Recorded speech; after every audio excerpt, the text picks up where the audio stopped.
सर्वसामान्यांच्या हक्काचा आवाज जागर जनस्थान। शिक्षक पात्रता परीक्षा टीईटी संदर्भात सर्वोच्च न्यायालयाने दिलेल्या निर्णयामुळे राज्यातील प्राथमिक शिक्षकांचे भविष्य अंधारात सापडण्याची भीती निर्माण झाली आहे। या पार्श्वभूमीवर शिक्षकांना संरक्षण देण्यासाठी राज्य शासनाने तातडीने सर्वोच्च न्यायालयात पुनर्विलोकन याचिका दाखल करावी।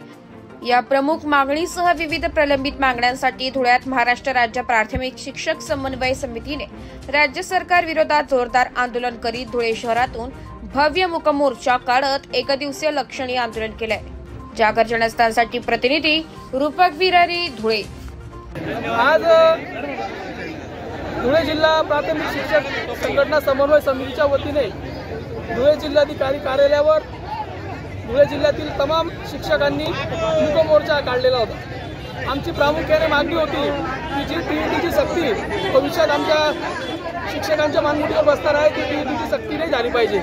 महाराष्ट्र शासनाने सर्वोच्च न्यायालयामध्ये या संदर्भात पुनर्विचार याचिका दाखल करावी आणि शिक्षकांना न्याय मिळवून द्यावा। कारण की RTA 2009चा जो नियम आहे त्या नियमानुसार 2013 नंतर जे शिक्षक सेवेत लागलेले आहेत त्यांना शिक्षक पात्रता परीक्षा ही कंपल्सरी करण्यात आलेली आहे। परंतु 1 सप्टेंबर 2025 रोजी सर्वोच्च न्यायालयाने एक निर्णय दिला आणि त्या निर्णयात असं नमूद केलेलं आहे की संपूर्ण देशामध्ये जे शिक्षक सेवेत आहेत आज सेवेत असणाऱ्या प्रत्येक शिक्षकाला शिक्षक पात्रता परीक्षा ही कंपल्सरी करण्यात आलेली आहे। आणि याचा दूरगामी परिणाम असा होणार आहे की येत्या 2 वर्षामध्ये जर तुम्ही शिक्षक पात्रता परीक्षा पास झाले नाही तर तुमची सेवा संपुष्टात येणार आहे। या होणाऱ्या अन्यायाविरुद्ध आम्ही तमाम धुळे जिल्ह्यातील तमाम महाराष्ट्रात आज जिल्हाधिकारी कार्यालयावर आम्ही मोर्चा काढलेला आहे। आमची दुसरी प्रामुख्याची मागणी अशी होती की 15 मार्च 2024चा जो संच मान्यतेचा GR आहे तो GR